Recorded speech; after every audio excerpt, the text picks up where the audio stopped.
our moderator, Ms. Nasreen Dawood, the Managing Director of Deloitte. With a thunderous round of applause, let me welcome our moderator, Ms. Nasreen Dawood, the Managing Director, Deloitte. Please, ma'am.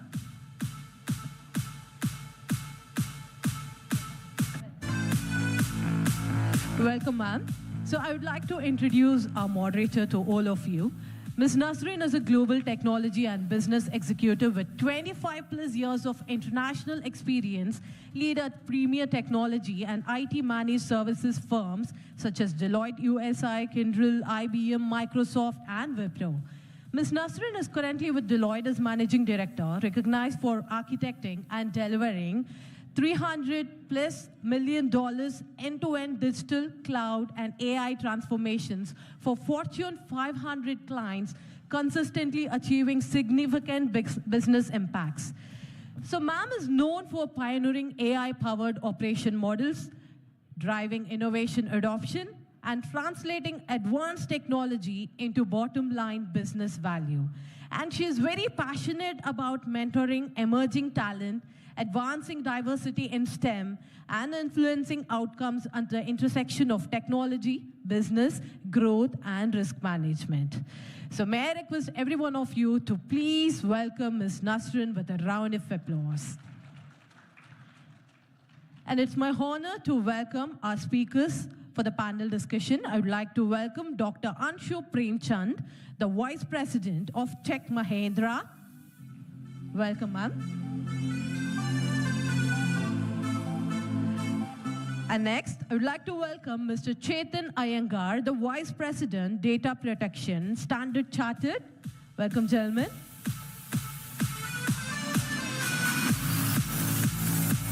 And our next speaker, Mr. Dharshan Shanthamurthy, Founder and CEO, SISA. Welcome, gentlemen.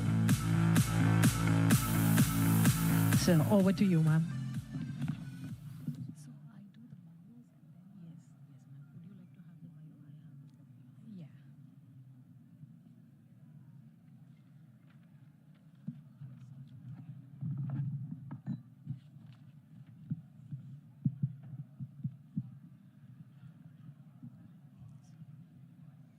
Vanakkam, Chennai. Nice to see you, all of you here. I am pleased to welcome the esteemed panelists and the esteemed audience to this session. And the way we will structure is, first I will introduce the panelist, and then let's dive into the session. And we will keep it very interactive, engaging. We have an young audience and younger panelists as well. So let's make it very engaging, interactive, so that when you walk away, you have something to look forward to. Okay, first I will introduce Dr. Anshu Premchand. She is VP at Tech Mahindra. She is a persuasive thought leader with 25 plus years of experience driving AI, cloud, and digital transformation for Fortune 1000 enterprises. So she is an enterprise leader.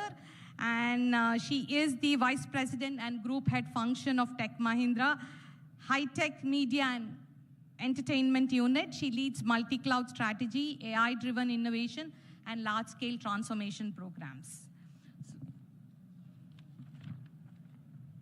That sounds better than it is. So she was with TCS as Global Head of Solutions Architecture, and she holds a PhD in computer science. So that's the doctor part of it, and extensive publication record in top-tier journals such as IEEE, Springer, and ACM. She's deeply committed to talent development and has trained thousands of professionals in AI, cloud, and FinOps.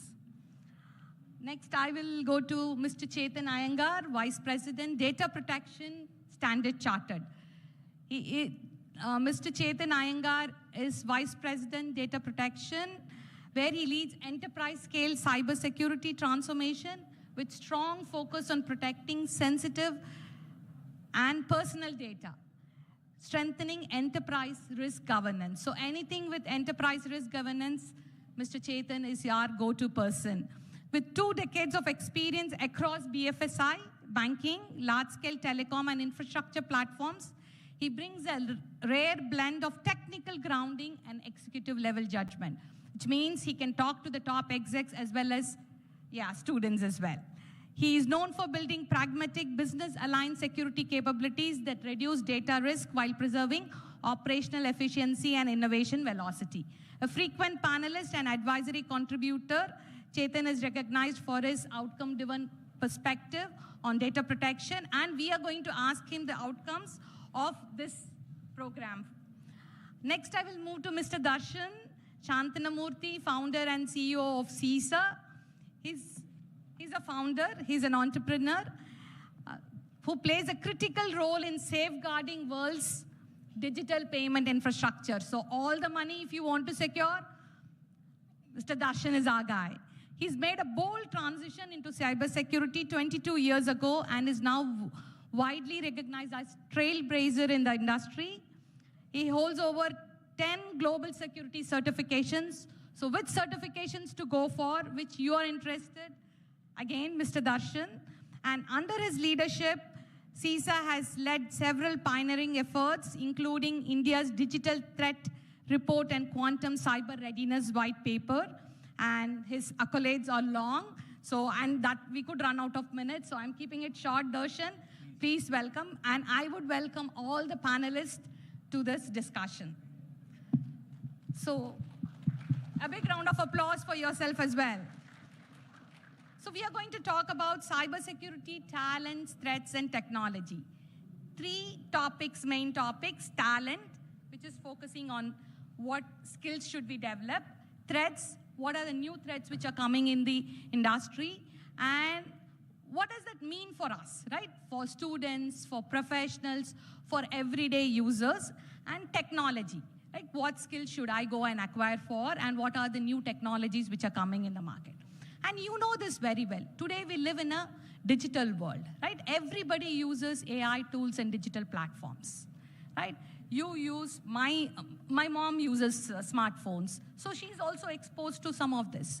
So everybody uses this. Because of which, right, the surface of cyber threats has increased. Anybody who is using a smartphone, right, can be exposed to a cyber threat, right? And cyber threat doesn't happen through sophisticated hacks. It can happen through stolen credentials, exposed keys, right?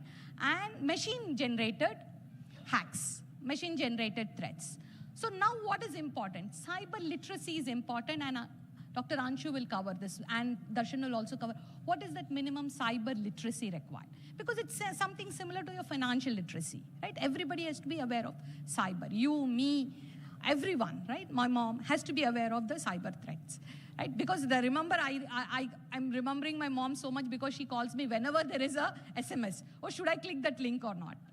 Okay. So now because of this, everybody should know cyber. But what is for specialization for cybersecurity? Which are the important certifications? Do you need practical experience? Do you need certifications?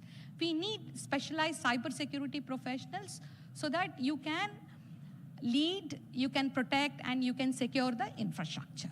Okay. And Tamil Nadu has an ambitious target of upskilling 1 million cybersecurity professionals. So how do we meet this target? Do we go through the degree path, or should we go for practical learning methods? So we are going to tackle this panel discussion. Experts will speak about three things. What skills matter the most? How do we make the graduates readily employable? What are the evolving threats? And how do we, more importantly, measure progress? Next year when you come back, where do you see TN moving?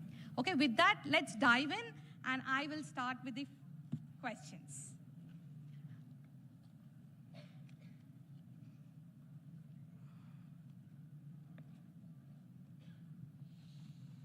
So the first question is for Dharshan. Since 2025, and actually moving back to 2023 itself, AI tools have become a part of daily life for students and professionals. Right? In this new reality, should cybersecurity remain a separate career stream, or should every student learn basic cybersecurity before they enter any job? What should be that minimum cyber literacy include? What should the minimum cyber literacy include? That's the question. First of all, thank you, Nasreen, for the lovely setting the context for this panel. Uh, One of the key things, I mean, just to start, I think just to step back, we in India are at a golden era for cybersecurity. I should say that, and I'll start with that. The reason is we have the demographic dividend, right, which is young minds, which is required for cyber, which is all sitting here. And then second, we have an immense amount of opportunity in cyber. Because with this technology growth and the phenomenon that we are seeing with AI, quantum, and a lot of that which is going to come our way, cyber is going to be a big challenge, not just for the country, but for the world. So, first of all, this topic is absolutely appropriate, and I'm happy that the state government has actually taken this ambitious goal of creating 1 million opportunities. And all of you in this room are at the right place. And first, congratulations to each one of you for being in the right space. A big round of applause.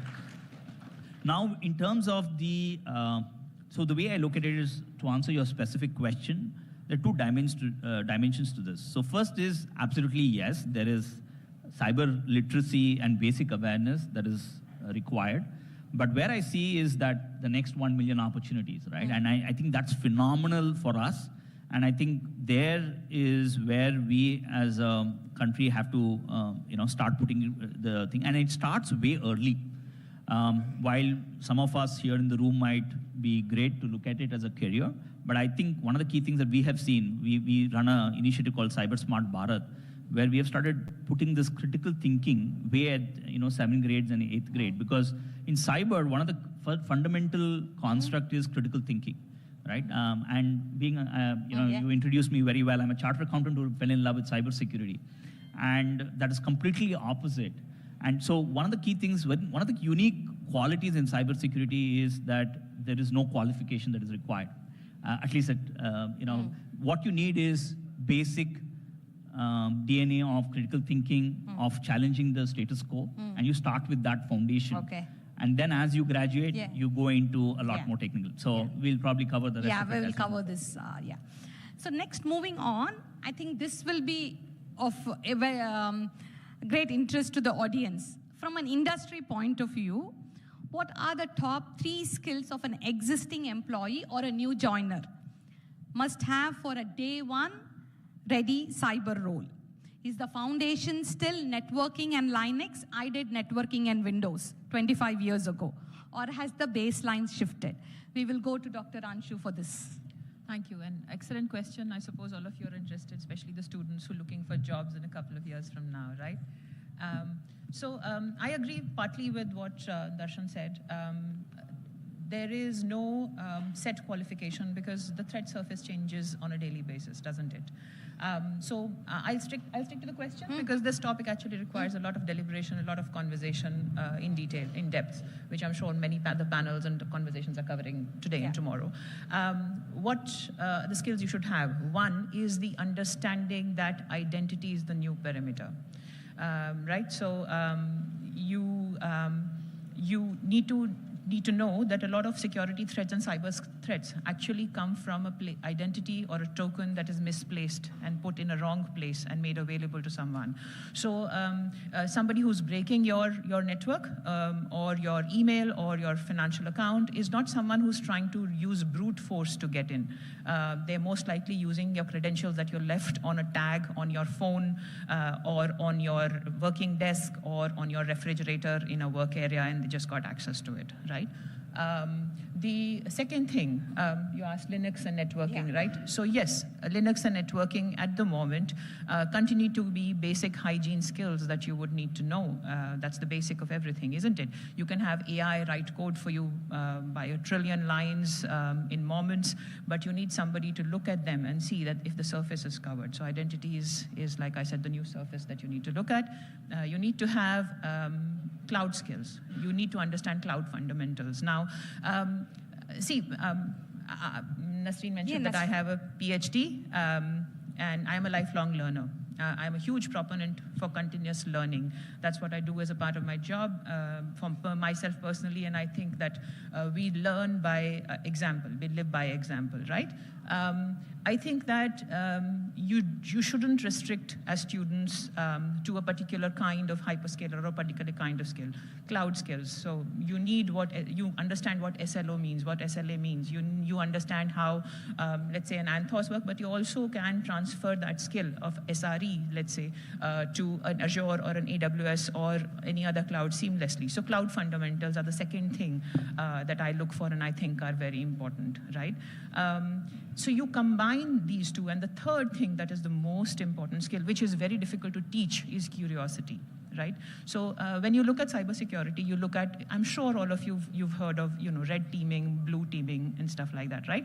But what I am experiencing and what my teams are experiencing is purple teaming. Essentially, I don't need people who point out the problem and sit in a corner after pointing out a problem, or sit in a crowd quietly. I need people who can point out a problem and then proactively go and solve it for me. The point is to arrive at a solution or a platform or a product or a service which is secure by design. So 3 things I'm going to reiterate. Identity is the new perimeter. You need to understand that. Cloud fundamentals are an essential skill. You need to get those by hook and by crook.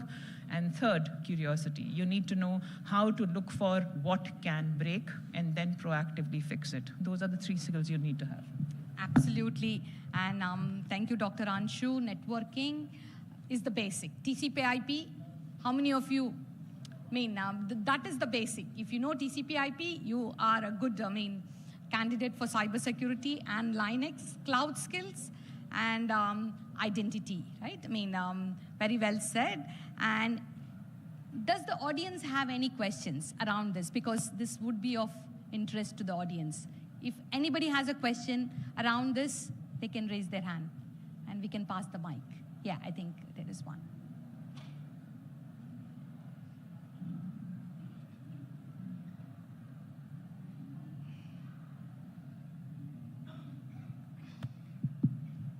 Hello, ma'am.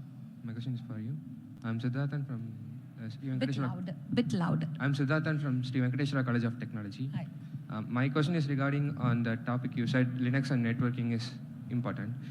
I'm developing a Linux OS from scratch, which will be in public release in 3 months.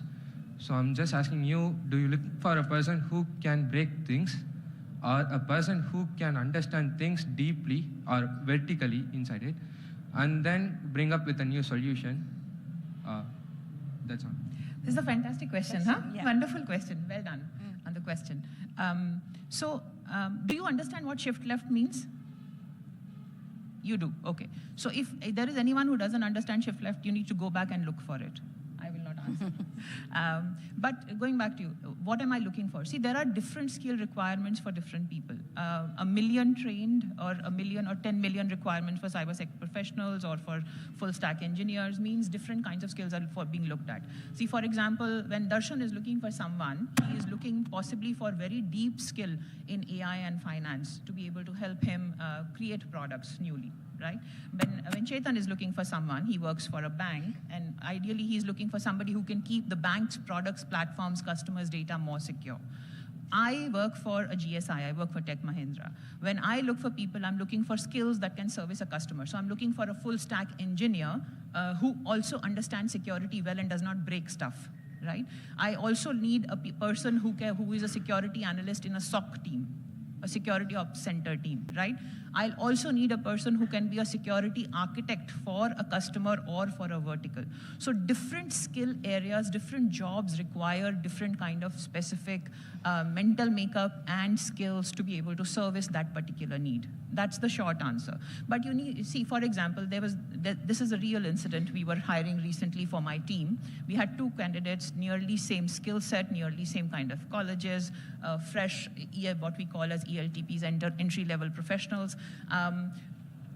One with 2 additional security certifications because I was hiring for SOC. One who showed to me, who came to the interview with a GitHub, where he had done a basic setup of how a credential will happen, RBAC setup, auth N, auth Z, and how something could break. That's the person I hired. Thank you, ma'am. And then I think I'm the right person you're looking for then. We'll meet outside the hall then. Thank you. Good on you, my dear. Good on you. Continue doing what you're doing. Yeah. So, yes. In the interest of time, we'll take this question and move on next. Yeah, you have... Thank you, ma'am. So myself, Neelam again. So I'm running the company called Software HR Solutions. So we are hiring for a lot of talented like you. So my question is, so most of the people are not aware of this cybersecurity professional, most of the thing. And second thing, they're not ready to come for these professionals. They're going to, there is a critical thinking is more required for cybersecurity. So how we can able to tell to the young students or as hiring freshers something means these are the industries, growing industry. The critical thinking is enough, but that critical thinking as well as into the cyber tech, there is a lot of opportunities. How do we can able to much more things to students as well as to young professionals? How do we can able to educate them? Can you please give me idea, something, suggestions? Yeah, I can take that. Yeah. So first, I think it's a very, very appropriate question, and that's what I've been thinking about it as well. So first is, first of all, as one of the, I'll take the first question, which is how do you put critical thinking itself, right? I think that's where our education system itself has to Sorry to interrupt you. Most of people are interested in full stack or something they're going for. This side is not able to, because requirements coming there, this is what to say, demand is high, but most of people are not ready to take care of that. Correct. So I think doing these kinds of forums is first of all the right approach. But in terms of creating mass talent pool, I think we need to start inculcating this at a very, very young age. Okay. Like how Israel has done, for example, right, or other countries. And I think one of the aspirations that I think we should all carry is to make India a global hub for cybersecurity talent, and that's possible because we have the demographic dividend and we have the technology inclination as well. And I have seen this, in fact, just as, not to digress too much, but we run this program called Cyber Smart Bharat, where we have to go to schools in the age group of 12 to 15 and teach them about cyber literacy. And when we were doing it, we found out that multiple children already know more than what we know. So we had to literally change our program to actually say that, hey, this becomes a cybersecurity career. So I think one of the key things that we have the talent. In fact, I would say that I was also of the same belief that it's not there, but the truth of the actually at the ground level, people are extremely, like the gentleman just mentioned, we have phenomenal amount of talent in the country.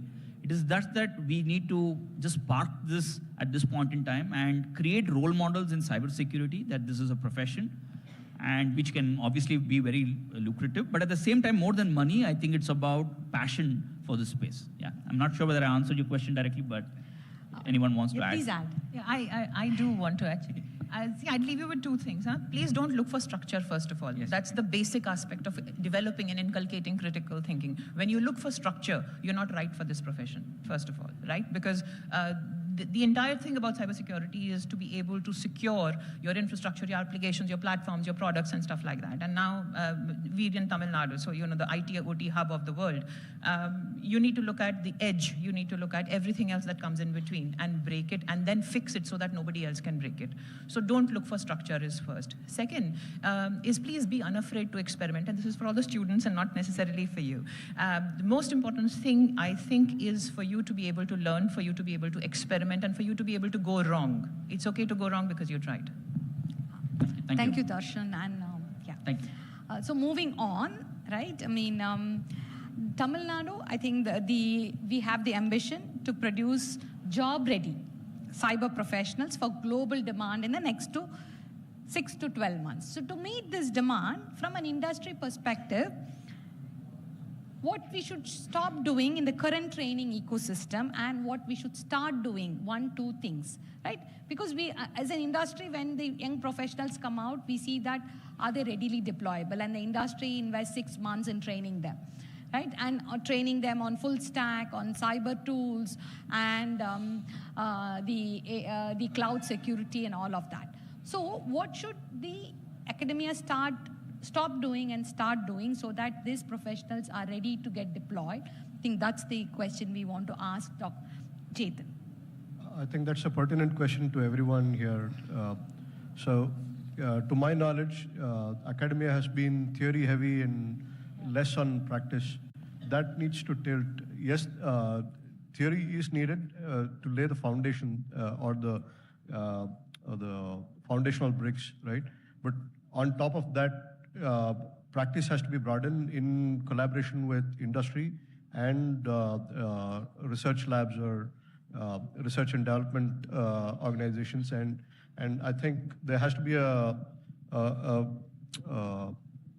four-angle approach where academia, government, industry, and research and development organizations have to come together and form a curriculum where practice is it tilts to practice-heavy side, and that way everyone coming out of their engineering or any other degree for that matter is job ready, right?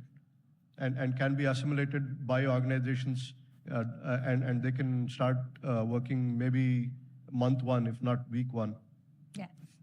Thank you, Chethan. And Chethan stressed on the practical experience, right? And Dr. Anshu spoke about how she chose a candidate who has done a GitLab setup, contributed to the GitLab setup. So there is so much of practical, the tools which are available for developing the practical experience, like Hack the Box. The other day I was sharing with my son, if he wants to pick up something, go to Hack the Box, right? And that is something you can go through the security certifications like CISSP or Google security certification, but to build that practical experience, as Dr. Anshu said, go to GitLab, start doing your contributions, go to Hack the Box, start doing the simulations, and you will get the experience. So the next, we will segue into, like we saw about the talent gap and how do we make our graduates deployable readily. We will move to the new threat landscape. So what is happening in the AI era? And I will start with this question. Many teams, today we see that many teams are vibe coding. AI tools generate a lot of code. We don't necessarily have to have people to generate this code. And humans may not fully review it. What new security risk does this create, and what skills should a newcomer learn to get hired as a security by design engineer in this AI coded world? Dr. Anshu. Yeah, thank you. So it's all connected, isn't it? First of all, choose a particular area of your expertise and then do more in that area. That's the first thing. The question is, what can somebody do to be more secure by design? And sorry, what was that again? Yes. Yeah. So vibe coding, AI generates the code. Okay. Sorry. See, this happens with age, right? Somebody's speaking and you just get lost. Sorry. As you can see, the hair is because of L'Oreal. It's not natural. So see you can use an AI tool. We live in a world where even to respond to an email, you're possibly using a Gemini or a Claude or a ChatGPT's assistants to write it. And by the way, trust me, I can spot it, right? But that doesn't mean you can. So that doesn't mean you shouldn't use an AI tool. But use an AI tool intelligently, right? There is something called HITL, human in the loop. Why do we need humans in the loop? Why do we need quality gates? Why do we need stage gates to go from one place to another? In computer parlance, from one environment to another, is because we want to ensure that when we progress, when we proceed from one place to another, which is from development to production to quality and stuff like that, we ensure only secure code, secure data, secure work products go through, secure APIs go through. Correct? Now, when you generate code using an AI tool, you're generating thousands of lines in a moment, right? So when you prompt, I don't want to name a tool here, but when you prompt a tool to give code to you, the tool generates code which does the basic minimum. It does not comply with the security posture of the organization or the customer you're servicing. It does not ensure it is secure by design, right? So you need to be able to spot those things. So I don't need a person who can write good piece of code because AI can do it faster than a person, but I definitely need a person who can spot issues and fix them. I need a person who can look at the context and be a contextual master and say, this can break, right? And therefore it needs to be fixed and shifted left. And Chethan is nodding because he works in a bank. He knows that this makes sense, right? I need a person who can look at code, and I'm sorry, and can say that, the RBAC has not been taken care of. And therefore, that needs to be fixed. I need a person who will ensure the tokens are stored in the right place and does not store his keys in the next code release that he makes in the middle of the night just because he's sleepy. So those are the things that are needed to ensure that you are a secure by design engineer that can get hired. Thank you, Dr. Anshu. And Dr. Anshu stressed about this, we call this as the DevSecOps model. Yes. So when you're building applications, when you're deploying infrastructure, security is embedded in it. It doesn't come as a gatekeeper. It is embedded in the building the application, building the infrastructure in the deployment. And this is a perfect segue to Chethan, because he is safeguarding the banks. The AI-driven workplace, people unknowingly paste sensitive data like keys, configs, customer info into public AI tools or unsafe extensions. So what is one non-negotiable rule every student or employee should follow, and what is one safeguard every organization must enforce to prevent this at scale? Thanks for ring fencing that. So only 2 points allowed. So one, anything you post on AI, think of it as being posted publicly, either on your Facebook or LinkedIn or wherever, right?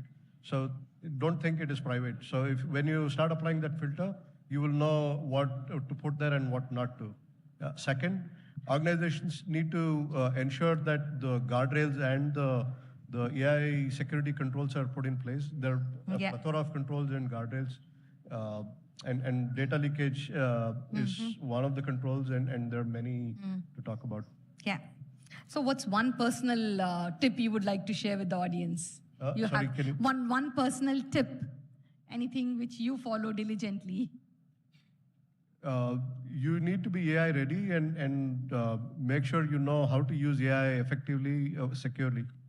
Okay. Thank you, Chethan. And let's move to the payments person. What distinguishes high-value cybersecurity career in payments today? So we have seen the traditional, like I and Anshu bring in the GSI flavor, he brings in the banks flavor. So from the payments world, what distinguishes high-value cybersecurity career in payments today? Is it the technical depth, the forensic exposure, the regulatory understanding, or the incident experience? How should young professionals prioritize? Sure, Nasreen. So first of all, one of the key verticals in the cybersecurity is payments, right? And why is this such a big opportunity for us as a country, and especially in the 1 million jobs kind of an opportunity, right? So if you look at it, globally, India does about 46% of the digital transactions today, thanks to UPI and all the things that have been happening. And the rest of the world is following us, right?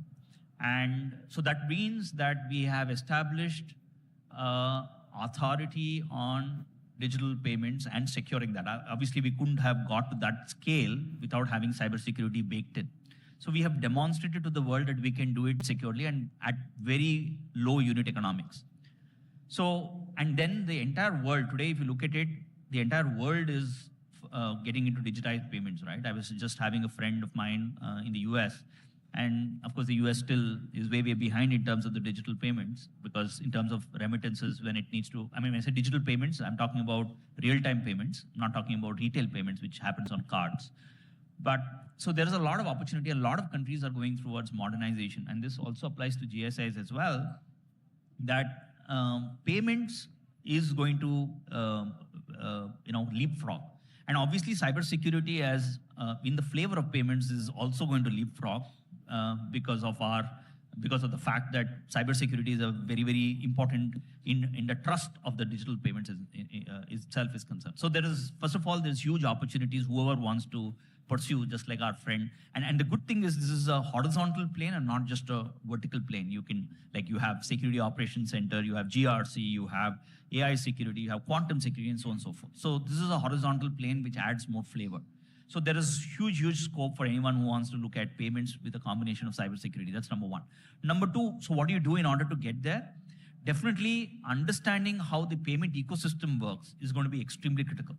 So understanding the way a four-party model in a card transaction or a UPI transaction, the entire payment ecosystem is going to be a very important critical skills, and that's where we need to go deep down and then combine that with cybersecurity.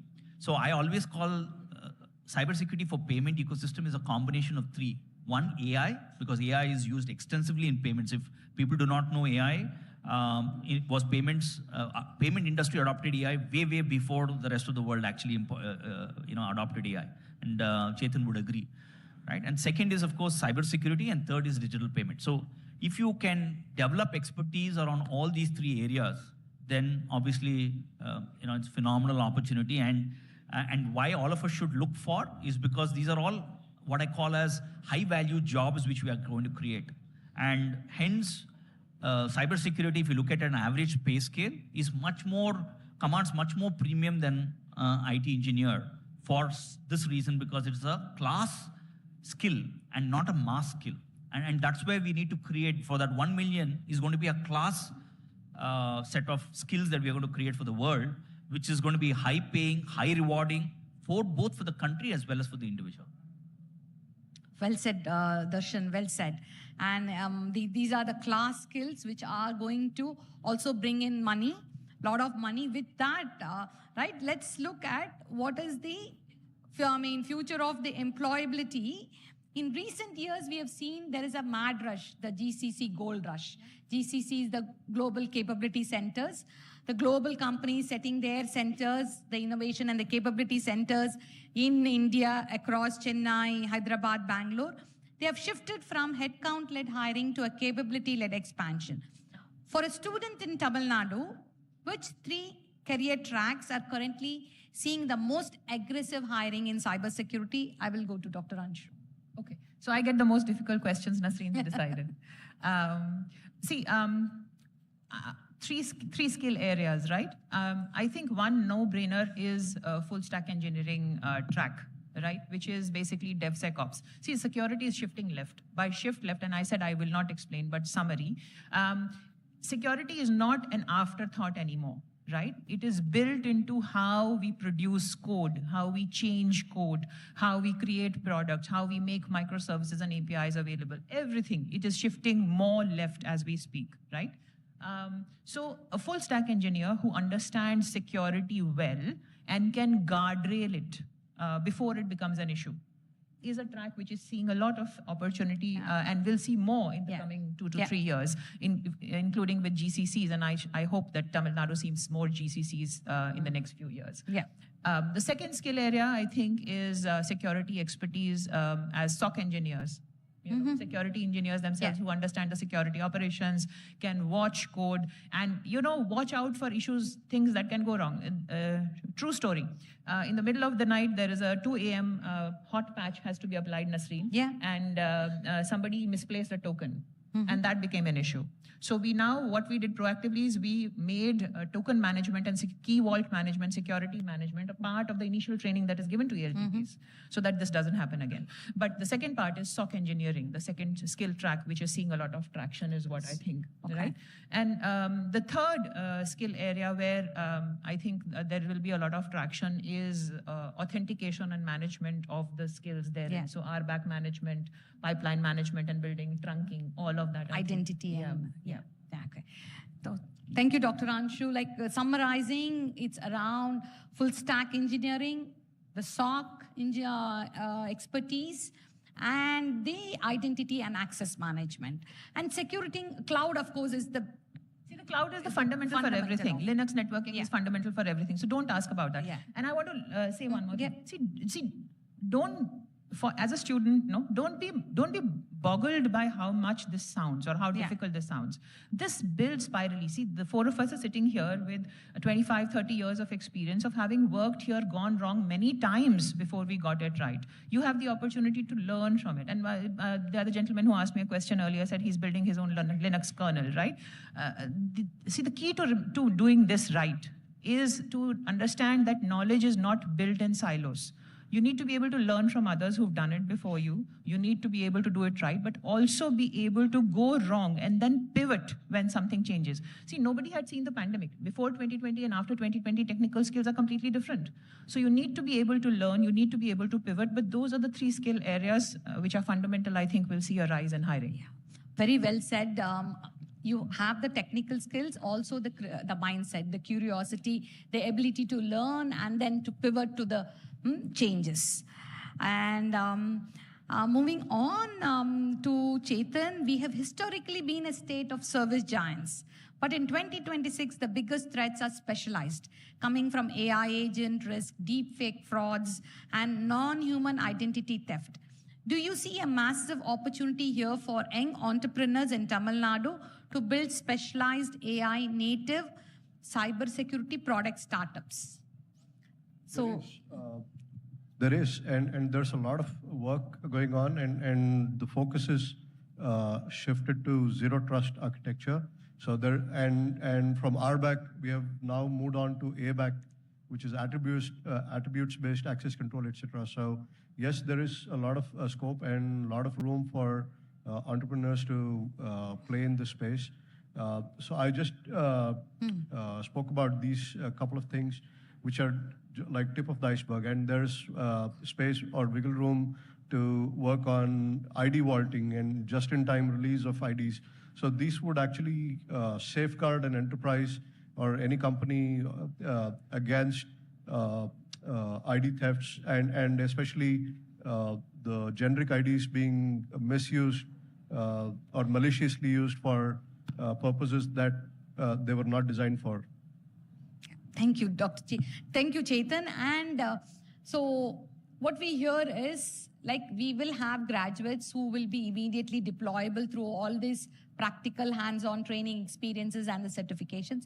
But more importantly, the entrepreneur mindset. Like what Dharshan said, he moved from finance, bold move to cybersecurity, and has built a career in the payments field. So we would encourage young professionals to take the startup route if they are interested, and the ecosystem is also building up. Just one thing I would like, sorry. Yeah.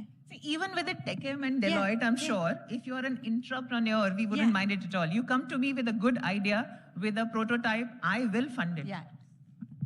Just one thing that I want to add, right? Just like in the armed forces, the enemy has to be right once, but our armed forces have to be right every time. Right? It's same in cybersecurity. So you'll find a lot of similarities between what they do in the armed forces or police and in cybersecurity. We have to be right every damn time, and just one miss means there is a security event happening. And we have to be prepared for what to do, how to contain that security incident or event, right? So that's the mindset that one has to enter cybersecurity with. Yeah. So that reminds me of the blast radius, and you do network segmentation so that you can contain the blast radius. So I will go back to the basics of TCP/IP network segmentation because that's my favorite. And moving on to training at scale. Now that we have heard from the experts what are the critical skills, what skills matter, and what is changing with AI, how do we scale this, right? How do we do training at scale and build that talent pipeline, that 1 million professionals, right? If we want 1 million education is spent in a simulated SOC fighting real-time AI attacks, how do we make this simulation first learning the standard across TN? This is something I would go by each of the panelists and ask their views. Yeah, you can start, Dharshan. Yeah, so in terms of, I mean, I don't know whether 6 months or 12 months, I don't want to put a timeline, but I think one of the key things is definitely you kind of loaded that in the question itself is you need to actually bake it in with practical information, practical knowledge, right? And cybersecurity is so practical oriented, and that's the reason why it is so difficult as well, right? Because not everyone, it's not just you can just take a book and then read it up and then you become a cybersecurity specialist. No, you actually gain expertise only by doing. So anything which has that ability of doing, which is either internships or hackathons, or like our friend said, doing things and then learning and redoing it and fixing those things. I think those kinds of activities which are practical is the way to do it. And I would say that while I'm for that 1 million job, but I think we need to understand that there is no microwaving of skills that can happen in cybersecurity. It is not that I put someone in microwave and then after 2 minutes I can get them as a cybersecurity specialist. I think that fundamental construct, I would disagree. It should actually be that, hey, you should put that and then you should obviously have a career path. And I would say that long-term internships is definitely, I like the 6-month or even longer. I would say a 12-month or even a 24-month internship working for a GSI like... Paid, please. Sorry? Paid, please. Paid internships, absolutely. Paid internships either at Tech Mahindra or CISA or whatever. But at the end of the day, paid internships, definitely yes, because I think then you can build that talent for a longer period of time. And I can tell you that, for us, there is so much of people who want to do internship in our company because obviously, and then they learn a lot in 24 months. And when they get the practical exposure, that's there. So I'm a big believer in doing, cybersecurity is a lot about doing and learning. While I have done certifications, but that's to get to a basic, basic threshold. But after that, you need to obviously get your hands dirty. There's no shortcut to that. Yeah. Thank you. So I think he covered pretty much, and continuing on what I mentioned earlier in the panel discussion, right? There has to be a shift from theory-oriented curriculum to practice or skill-based curriculum, right? So yes, while the theory aspects need to remain at a foundational level, the skill evaluation and skill testing has to be continuous and become demonstrable by the time they're completing their graduation. And graduation should be based on their skills being certified as well, in addition to consistent performance in their examinations. So that's one aspect. The other aspect is everybody has to come together. It cannot be the academic institute alone. It has to be the industry and the government and research and development organizations all contributing to upbringing the next skill force. Thank you. Thank you, Chethan. Do we have anyone from the state government here in the room? Because, they've covered most of the common sense things. And when they were speaking, one thing that occurred to me is to have, Nasreen, a sandbox, which can be made available to, let's say, all colleges, all institutes, irrespective of, whether that's an IIT or triple IIT and Venkateshwara College, for example. I'll remember that now. But that would make tremendous sense. And I'm picking on Dharshan's idea that 6 to 12 months or longer internships. I am going one step further. I'm saying don't do just an internship for the sake of check marking.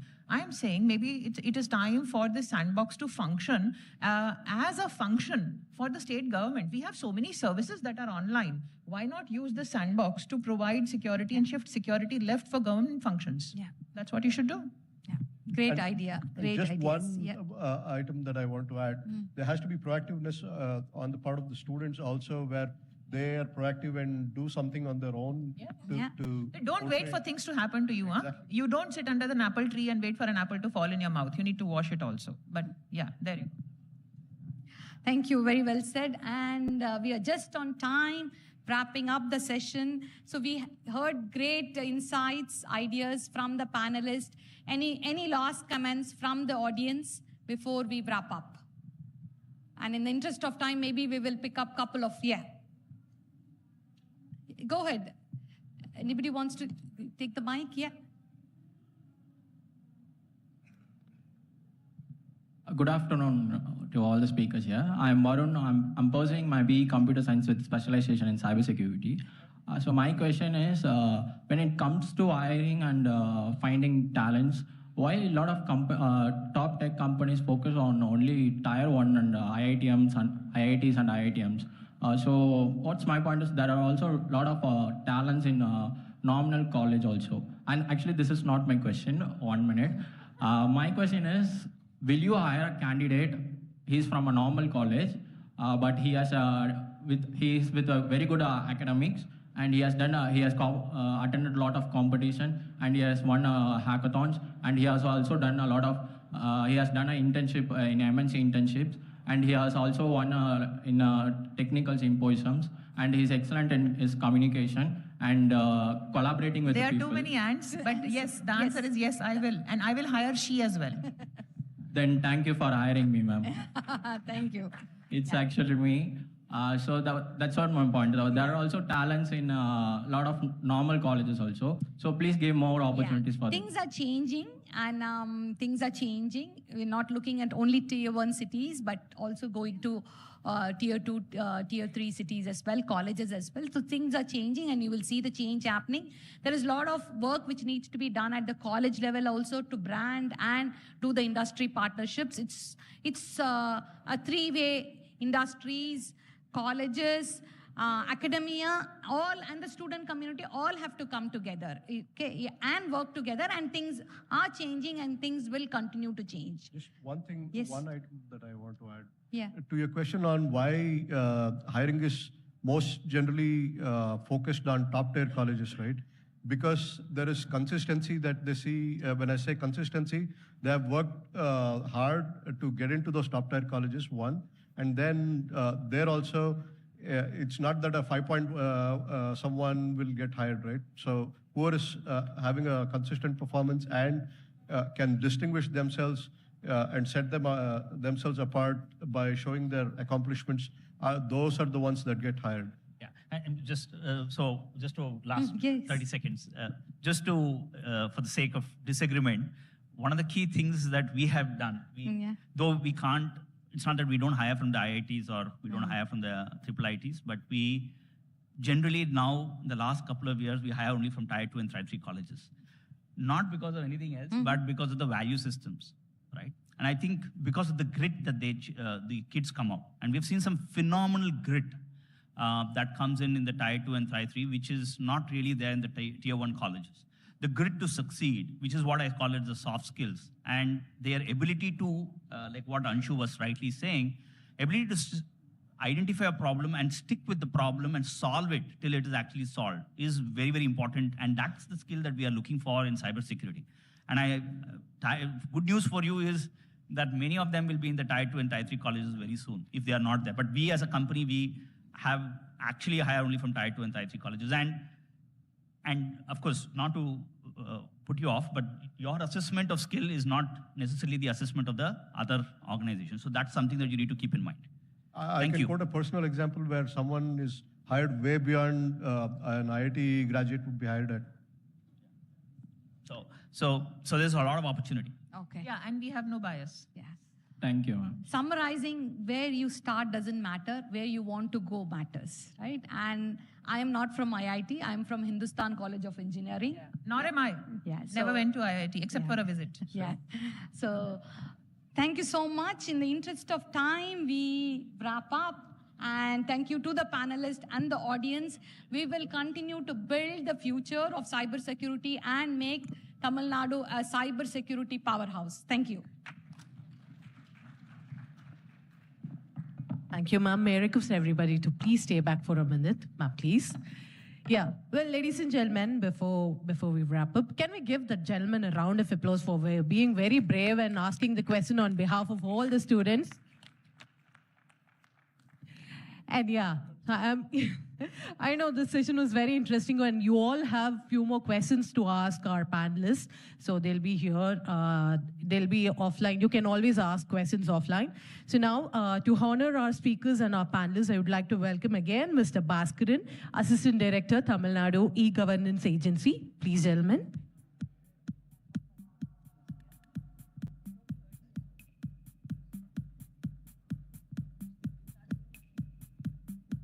Yeah, so first, my request, sir, to please present the memento to Ms. Nasrin Dawood.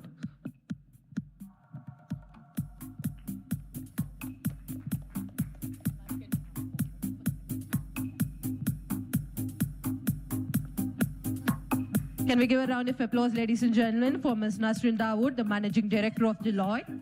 Thank you, ma'am. Thank you so much for joining with us today and sharing your knowledge with us. Up next, I would like to welcome Dr. Anshu Premchand, the Vice President of Tech Mahindra. Thank you, Doctor. Thank you for joining with us today.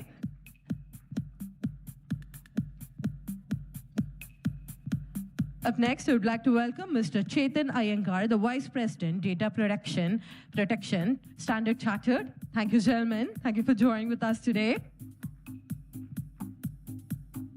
And the next speaker, Mr. Dharshan Shanthamurthy, Founder and CEO, SISA. Thank you, gentlemen. Thank you for joining with us today. One more round of applause for all our speakers, ladies and gentlemen. Thank you, ma'am. Thank you.